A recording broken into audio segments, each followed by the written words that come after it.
มหนาวพัดมาอีกแล้วน้องแก้วคงหลงคอยพี่เคยสัญญาให้ไว้จะกลับไปหาคนดีเพราะน้องพี่คงจะกลัวลมหนาวพัดมาอีกคนหนาวกระมนหัวใจปวด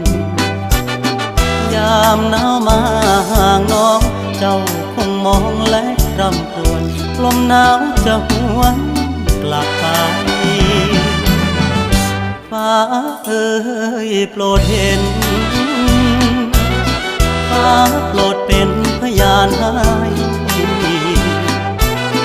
ความรักยังไม่คลอนนิรันดรห่วงดวงใจ